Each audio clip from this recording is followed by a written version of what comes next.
What is up, fellow sickos? I am Dan Favale coming at you with the one, the only, the legendary, the certified fantabulous Mr. Grant Hughes. The look-ahead train, it continues, Grant. We're on to the Philadelphia 76ers. Do you have any confessions that you feel the need to divulge before we belly flop into it all? Daryl Morey's last offseason did not turn out as well as we said that it would. So let's do better I did this not time. give them an A++. Me neither. Let's move on. Find a new slant. I think the primary question I want to start with here, could this be the most important offseason for them in franchise history? And I'm just looking at it basically from it's the same perspective, but it's two things. You have the number 3 pick as a team that was billed as a contender leading into last year. But you also have Joel Embiid, 4 years, $248.1 million left on his deal, runs through his age 34 season, who Daryl Morey's even been pretty open about. Well, we really don't know how healthy or if this dude's ever going to be healthy again. How difficult does that make it to go about the offseason and strike the right balance of we need to cater to the now, but we can't pander to it too much because if we do something even that's considered good, it could wind up being reckless depending on Joel Embiid's availability. Yeah, I guess it goes to like what let's pretend that the Sixers magically do have like certainty on how good Embiid will be this coming season and how much he'll be able to play. Like what do you think? So let's say in scenario 1, he's going to be really close to MVP level and you're going to get 65 games out of him. That's your best case, and your worst case is like he actually just tries to play to start the season. The knee's no good, plays 15 games all year, and you're just looking down the barrel of that extension. Like, what of the decisions ahead of the Sixers this summer change the most based on those two like possibilities? The first thing you think of is like, what do you do with the number 3 pick? Because you're not trading it in a million years, I don't think, if Embiid's not going to be Embiid anymore. And then you've got to start talking about like, what do we do with Paul George? Can we trade him or not? Like these are it's very much like just a two divergent possible off seasons. And I mean, I think I know what I think about Embiid's long-term career outlook, but that is just what I think. Like I have no idea really. It's hard. We almost have to talk about 2 off seasons, right? Like the two like team building plans have to be in place, and you just guess as to like what the most realistic Embiid scenario is, and you make your decisions pursuant to that. But I don't know. Do you feel that way? Like it's almost like you have to think about 2 different teams here, or do you just kind of like grit your teeth and kind of go down the middle and just hope for the best? I don't know. What does the middle even look like? Is it you're trading number 3, but you're moving down and still getting it, and maybe you're adding? I think the most popular scenario I've seen thrown out there is like, can you figure out a way to get Cam Johnson and number 8 from Brooklyn using number 3, but then like the salary structure here gets super weird because you have these 3 guys in Maxey, Embiid, and George on mega contracts, and you could kind of step ladder your way to Cam Johnson, but is Quentin Grimes going to need to be involved in a sign and trade? So it's even if they want to make a big move, I think when you're looking at, I agree with you that it feels like I don't know if we have to look at it as 2 separate off seasons, but they have to commit to one of 2 options, which is like cater to the future, or is it we're going to go all-ish in on now, or it's like you said, I guess the third option would be strike the middle ground, and I don't even know what that looks like. And also, the other question here, too, and I think, like how hard would, this isn't necessarily me advocating for them trading it, how hard is it to integrate a number 3 pick into this team, to where it's even in Dallas with Cooper Flagg, Kyrie's not there right out of the gate, and then like Anthony Davis is the only other star, and he's more of a play finisher. But you have Jared McCain and Tyrese Maxey and that version of Quentin Grimes that you traded for in addition to Embiid and Paul George. It's so weird. Mm-hmm. Yeah, so it's still hard to know who's going to be there at 3. I think it's just Flagg won't and Dylan Harper won't, and so then it's like, is Edgecombe the guy you take? And if so, it's like you just mentioned the glut of like hybrid 1-2s that the Sixers really over-index on already. Is Edgecombe somebody that like you want to throw into that mix? Does that like, and is he someone that's going to be ready at all? Like, can you justify playing him over any of those other three guys? So he's a fourth guard. Like, do you take a different position that's not the best player available because you're this ready-made team that's trying to contend? I don't know. That's the thing. Even this pick is hard to decide like what the right thing to do is. I think we could trust Daryl Morey to take the best player available if they choose to keep the pick. But like sometimes just the idea of taking, in this circumstance, taking the best player available still doesn't mean you're going to get like almost any value from that guy right now, and presumably you care about right now. I don't know what to do about the pick. Paul George, how much is he owed, Grant? Too much. 3 years and 162.4 left, which will take him through his age 37 season. There's not a positive value trade out there for him, is there? You're giving up something to move him right now. I saw someone propose, and then again, other things would need to be figured out because of the financial constraints, which we'll get to for the Sixers in a minute. Number 3 and Paul George for Kevin Durant and number 29. And I was just like, that feels like such a wild thing for the Sixers to do, but it might just be a reflection of, well, what is the value of this Paul George? I mean, if I'm the Suns, I just jump on that. Like, let me bring the number 3 prospect. And Paul George, I actually still think he's good. I think people have become too low on Paul George. Sure. I think the number is the number. Like, the signing, like, we were wrong about that.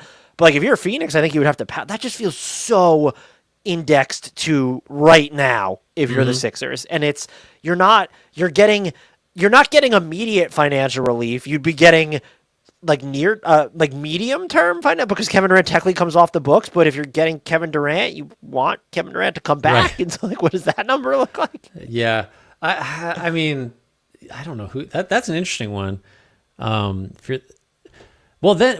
you're trading the number 3 pick in that hypothetical. So we've already picked a path. We've already picked, like, we're trying right now, and that's super risky because you've got Embiid, and who knows what you're going to get out of him. What do you think? Are there any other, like, what are the other, like, major decisions to make? Because we have a lot of like Yabusele and Grimes. Maybe Grimes' restricted free agency is the next thing to talk about. Yeah. So let's go to the Sixers cap situation first here. They are almost $1 million into the tax after getting the number 3 pick. This assumes that Kelly Oubre, Eric Gordon, and Andre Drummond all pick up their player options. This would leave them like $7 million and change away from the first apron with 13 players. If you want them to access the non-tax pyramid level, which is $14.1 million, you'll be hard capped at that first apron, so you need to stay under that number. However, now this gets to your Quentin Grimes point. None of this includes Quentin Grimes, who will be a $12.9 million cap hold. So he just ate up all your space and more underneath the first apron. And I guess you start with, how much does he get? Because he was on a heater towards the end of this. Like, it wasn't just that he was making shots. The types of shots he was making were just absurd. He was a different player than he ever was before. At the same time, I think if you're the Sixers, you could look at it and say, that's a relatively small sample. Go out and get an offer. And basically nobody is going to be working with more than a non-tax pyramid level except for Brooklyn. I think Detroit is even going to decide to operate as an over-the-cap team, personally. That'll change, I guess, if Malik Beasley decides to go somewhere else. So it's just like, I don't know what you pay him. $20 million might seem fair, but then it's, the hell do their books look like after that? I think it's a bad offseason. It's a good one because he had this huge, like, surge at the end of the year, but it's also just bad timing for all the reasons you said. Like, I think normally Grimes would be someone that if you had like 5 or 6 teams with enough space to give him a deal that start like a 4-year, $100 million type of thing, or 4 for 120, I think he would get that in a normal offseason with actual competition.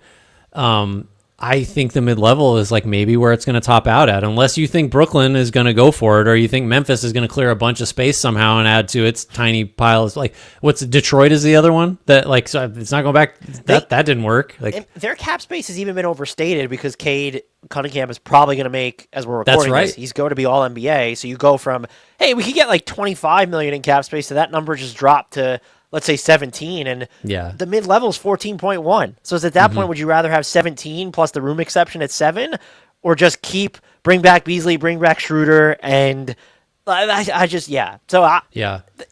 no threats is the point. No real threats. It would have to be a sign and trade, but as we talk about a lot now, that gets into base year compensation. And so hopefully without overcomplicating it, with how that works, let's say you give Quentin Grimes $16 million in next season. He only counts as $8 million in outgoing money to the Sixers, but he will count as $16 million in money to his new team. That becomes challenging, short of trading him to Brooklyn.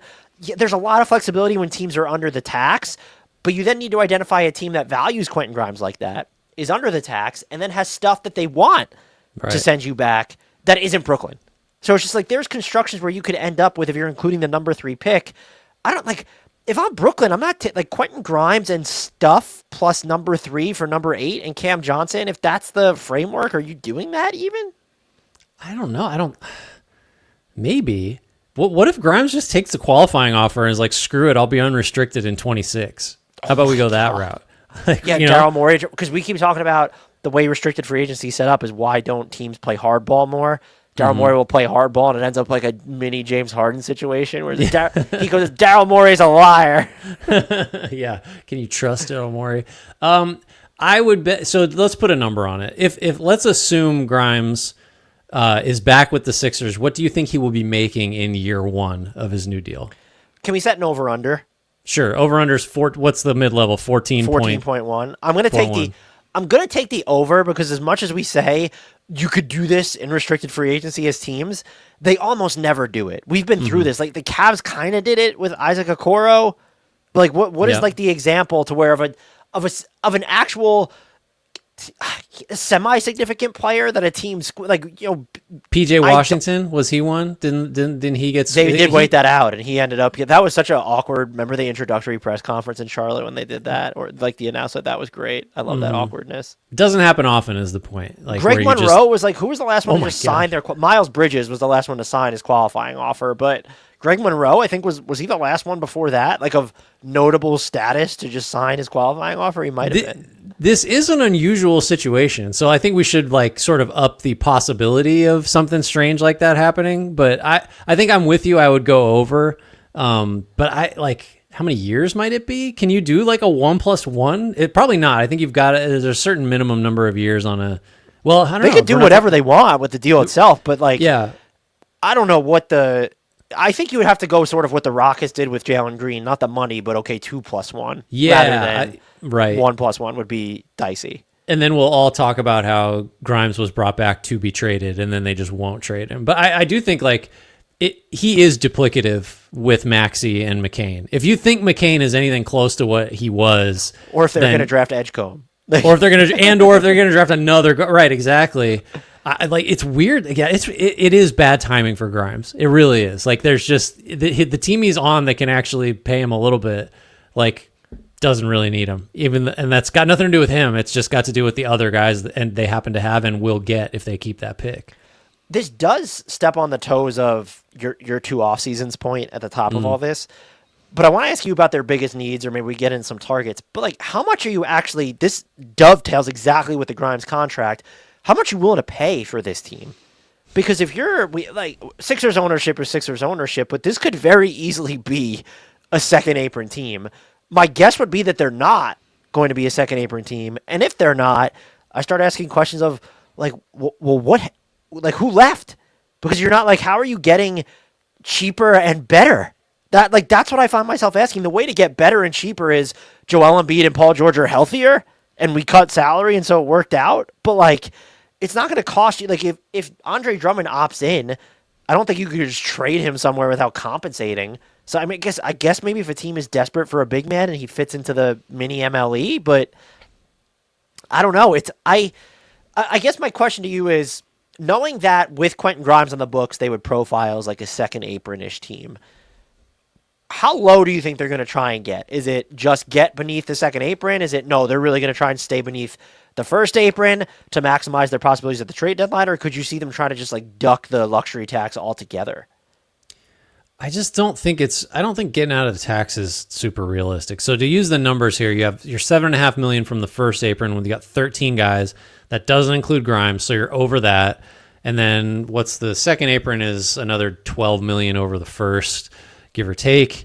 I just don't know how you're onboarding a number 3 pick and keeping Grimes at something in the range of the numbers we've talked about and like be comfortably under the second apron. But I think you've got to do everything possible to stay under the second. I don't think you can be under the first, right? Like even with Grimes, they go over the first, just right there, right? So like I think, and normally you'd say if it's me, I'm like I want to get as cheap as possible, and I'm going to try to trade Embiid and or George and whatever if I can. But like I don't think you can do that. I also don't think you can be a good enough team to make any of these veterans still being here make sense without being like right up against the second apron. Just so I guess long story short, if you can get under the second apron, do that. And if that means you like buy out Andre Drummond somehow or like just dump guys with seconds on the fringes, that's the route. But I don't know. It's hard to get much lower than that. I was reading Bobby Marks's offseason guide, and he says they should have full access to the non-taxpayer MLE because that lets them keep Yabusele. So maybe my calculations are off there. But that's like, are you just? I'm assuming that's if you let Quentin Grimes walk, right? Are we factoring that in? I think that has to be factored in, and then if you use that exception, you're hard capped at. I think the way he explains it is at the first apron. Correct. So like that can't include Grimes, and I don't know what that does with the salary for your number 3 pick. Maybe that assumes you're trading that pick. I don't know. I mean, you're under the first apron. Like you could get there if you're maybe Kelly Oubre Jr. declines his player option. I think the Sixers are expecting that he will opt in, but like you mentioned it, you could get rid of Drummond. So if you're not going to keep Grimes, there's a pathway to having the number 3 pick, and okay, we could use the non-taxpayer mid-level exception. I mean, but like that's another element of the offseason. Like Yabusele was really good for them, but because he's a non-bird free agent, if you're not going to have this exception to keep him, but you're going to trim money and give up it's like to keep Gershon Yabusele. Like that's just weird. Yeah, it would be strange to cut loose other guys that might play in the rotation to preserve like a. I don't know if that's the way I would go. Yeah, I don't know where to go with this team now. Like that, I think we've hit. What are the other? Okay, yeah, go ahead. I want to ask you before we get to if we just assume that they're going to stay relatively as currently constructed, we could talk about what they need. But do you think getting the number 3 pick and having Maxey and then knowing like what happened last season, is there any path to them going the nuclear direction of can we trade Paul George and Joel Embiid without having to include our number 3 pick to do so? Well, we just established I don't think George has positive trade value, and Embiid's got to be worse, right? Like just because of the money and the uncertainty with his health. So aren't you obligated then to just continue along this path? So by like trading number 3 for present help? Trade number 3 necessarily, but like you need to like trade down to get it because I just don't know. This team is so difficult to figure out. Yeah. I think like I think you can't get off those guys without sacrificing the limited assets you have. What they can trade 2 of their own first, and they have the Clippers 28 that's unprotected and a 29 swap, I think. So I'm just not going to use any of that to move Embiid or George right now.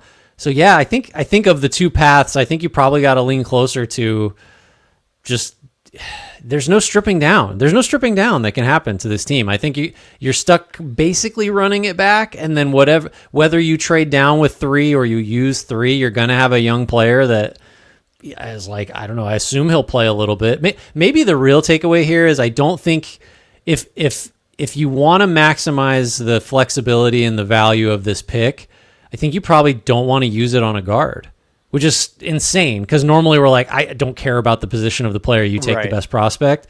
But like this dovetails with like, what do they need? I don't know. You need somebody who's like Kelly Oubre, but better at the things Kelly Oubre does.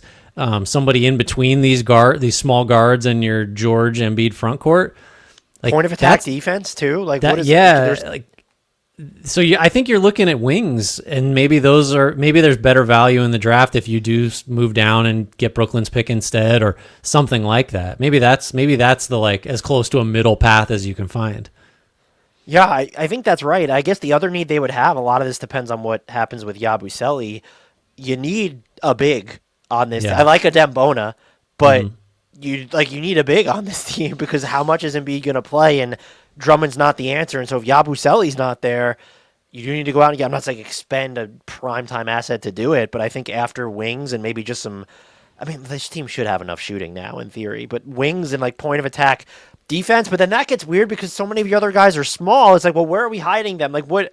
So you're getting point of attack defense, which a lot of the times comes at the smaller end too. Like it's not everyone. Like Jaden McDaniels doesn't just grow on trees, Right. so that complicates it still. Either I'm wondering if would they just sign and trade Quentin Grimes into someone's mid-level exception just so it's all right. Well, because would you rather have Quentin Grimes or the non-taxpayer mid-level exception? If that's kind of the choice it comes down to. Oh man, I wish I had the free agent wings available so I could look at who I could get there. I mean, I just don't know what kind of mileage. Was a player option if you'd like a reunion. Should you Oh decline? my god, I'd take Tumani Kamara if we're talking about Blazers. He's not available. All defense. Did you see that? Kamara made all defense. I did see that. He deserved it too. Nothing to do with the Sixers. Shout out to Mike H in our Discord for messaging me this. Apparently, Johan Buha of The Athletic said the Blazers would trade him, Kamara, but it would take 2 first-round picks to do so. And I'm like, that feels like the Lakers trying to sell the Blazers on a Dalton Connect plus 2027 first-round pick package. That's how on the Mark Williams package for Tumani Kamara. Can we interest you in the Mark Williams plan? Yeah, I don't know what the Sixers do. Would I rather have Grimes or the MLE? I think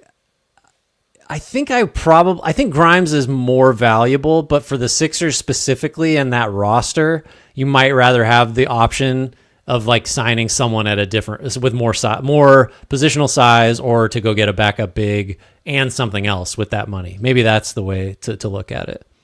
Yeah, I probably would disagree in the sense of because when you go through the list of free agents that you could get, I think that Grimes is just going to be more valuable, even if he's not the cleanest fit. So like you think you could trade him for some of the stuff you need? Is that the idea? In my head, so like if you waited until the trade deadline, I would think that you have a better chance because if you go through the list of free agent wings, I mean, Dorian Finney-Smith has a player option, but the Lakers aren't going to let him leave. Like he'll probably opt in and extend if he even, or just opt out and they'll re-sign him. Do you want Jayshawn Tate? Zaire Williams, like this is like that is That's the rough. pickings on Jake LaRavia. That'd be an interesting flyer, depending on how much he costs. But yeah, there's no like, I think you're better off with Quentin Grimes. So you could definitely get like an interesting big. You want to run it back with Al Horford or try out Brook Lopez. But the theory of this team is you're cooked without Joel Embiid, and in theory, you'd be burning the mid-level exception and Quentin Grimes on Joel Embiid's backup, which just feels like a misallocation of resources. Right. I mean, there's a little bit of history here, but could you just sign and trade Grimes back to Dallas for Daniel Gafford? Can we do that? Do you want Caleb Martin too? Like, get Martin might help here. Man, just get Duop weird? Reith. He's cheap. Like, let's just get him on this team. Like the good version of Grimes weirdly would be very helpful on the last 2 teams that got rid of him. Like that's a strange spot to be in. But that's where we are. He's weird. He was his best self on the Sixers, and they kind of need that guy the least. So I don't know what to do with that. I'm trying to think of just cheaper backup big options. I don't like, what is Steven Adams going to go for? He'd be interesting. So much, I hope. But that's the thing is like he's going to be, because I'm thinking, could you split? You're not going to get, we've established like a high end wing type or a very impactful wing using the mid-level exceptions. So like, is there any scenario you could map out where it's all right, we kind of split the mid-level between 2 players and it's, I don't even know, is it Steven Adams and who? And I don't even know, like maybe that doesn't do it. But it's probably not enough for like Lopez or Capella or something if you're trying to get those guys are both Capella might be gettable for less than the MLE. But I was thinking in like if you use it for a Capella and somebody else, I don't think you can get enough out of that for both guys. Could you do some sort of a trade with Washington? Can you compensate them to take Paul George and you get back Chris Middleton if he opts in? So it's an expiring contract who makes a lot less. That'd be interesting. You'd have to you're sending at least 2 firsts, right? I think maybe 3. That's so wild. To get off of it. By the way, this was the wild trade I thought of. Number 3, there might need to be some other things fleshed out. Number 3 and Paul George for Brandon Ingram and number 9. Whoa. Oh, Ingram and 9 for 3 and George. I mean, Ingram's gonna outproduce George over his new contract, right? Like that seems like a pretty safe bet, at least in term. Well, I was gonna say at least in terms of volume, but Ingram just stopped playing basketball last year for a very long time. I would do that. Are the Raptors doing that? Well, for who? I was asking. I do that for the Sixers. I don't know if the Raptors go for that. I think I need to be. I feel like I've become too much of a Paul George optimist because the pendulum has swung so far towards this dude is a podcaster first and basketball player second. I mean, it's a good place to be if you turn out to be right. Because like odds are Paul George will have better moments, better extended moments than he did last year, just because like that was as bad as it's ever looked really for him. So that's not you're not. It's a good corner to stake out. I don't begrudge you that corner. I would be willing to do number 3 and Paul George for Karl Anthony Towns. You take that on as a Knicks? I would. Man, I think you probably do that. What do we think of the Towns Embiid? You got Towns back next to a second big, just like he needs to. And then when you don't, Towns can start at center. I would say, look, that's $120 million a year well spent, in my opinion. No, just those two centers. Yeah. Oh boy. I will say, as sort of a final thing on this, and if you have targets or suggestions, you want to see what the Sixers go after, or what you think they should do, I go into this offseason, if I'm the Sixers, with the open mind of anything needs to be on the table. If you get a different type of prognosis on Joel Embiid's knee, you could be a little bit more aggressive with your trades. Yeah. If you find out it's cooked, all right, you might be saddled with some of this money, but then you need to just build your team and your future in the image of he's not going to play, and we need to figure that out moving forward. I do worry, though, that what is going to make this even more convoluted is you now have a few young guys in the number 3 pick, Jared McCain, and let's say Quentin Grimes comes back. Someone's going to get lost in that shuffle of development. And when you look at Quentin Grimes played like a most improved player candidate to end the season, Jared McCain was going to win Rookie of the Year when he got injured, and now you're adding a top 3 I just worry about how you juggle that with. Forget the window, just with the personnel that you have in play. Do you have the stomach to say at some point, like, yeah, we're going to play these dudes over Paul George and, like, not going to try to win games with his money still sitting on our books? And no, because, by the way, the Oklahoma City Thunder own your 2026 pick. So that's the other reason going nuclear doesn't necessarily make sense unless if they're not going to play, then, yeah, sure, you're trying to just get off that money. They're in a tough spot. I don't know how they game it. If I had to guess, though, since we're in the business of predictions, Grant, I think they skew more towards operating within this Joel Embiid, Paul George window than straddling a middle ground or just completely pivoting away from it.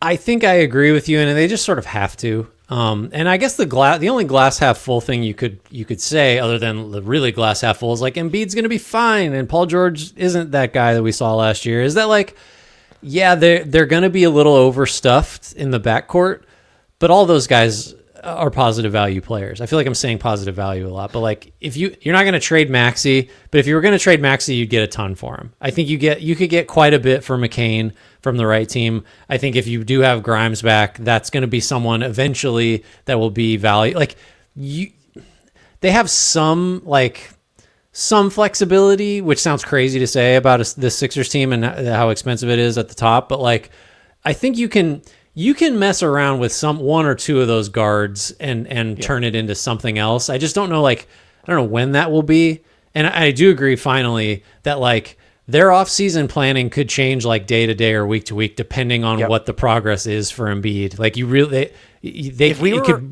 do 180 on this, on a certain day because you get good or bad news on Embiid.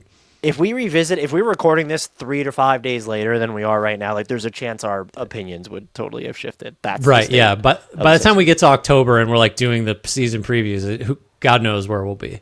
And really, as a final thing, you talking about Edgecombe and Ace Bailey, and would you take someone else?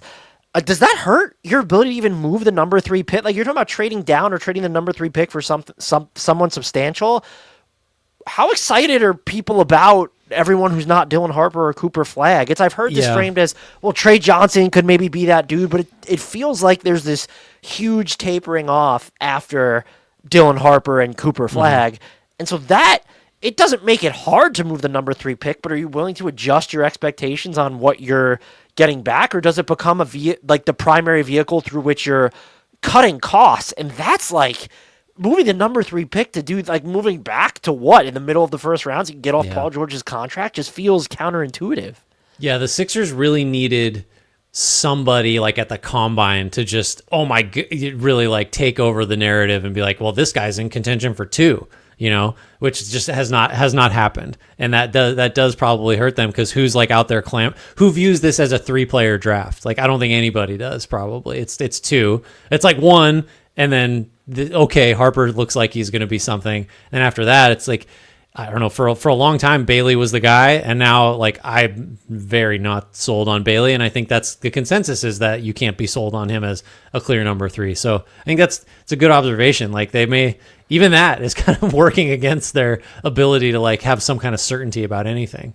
Yeah, I don't even think you couldn't just move Joel Embiid or Paul George into Brooklyn's cap space if you gave them number 3 for number 8, right? Like even that cost is too high to move up the. There's 5 too many spots. years left. If it were like an expiring or even 2 years left, like it's just they go for too long and the dollar figures are too high, especially for Embiid. You might get nothing from Embiid for the balance of this contract. That is like on the table. You can't take that guy on. I don't see it. Do you have anything else to add to this? I think this is the first season preview that we did not provide any answers to what should happen, and that's fitting, in my opinion. Yeah. Let's see. Let's do one before we go out. I'll ask you a question. Dan, is the Sixers offseason difficult to forecast? Yes, definitively Got an and answer. arguably, yes. That's perfect time to end it. Thanks everybody for listening, for watching. Remember to rate, review, and subscribe. Leave us some comments on YouTube. Make sure you're telling your friends about us. Tell your enemies about us as punishment. And I think that's going to cover it. Sixers preview done, definitive. No questions left unanswered. Grant, they're look aheads. We don't do those. Sorry. Also ran previews. We've looked ahead with 100% clarity, and there are no ambiguities. Shouts Frank Ntilikina. Apologies, Jared Allen.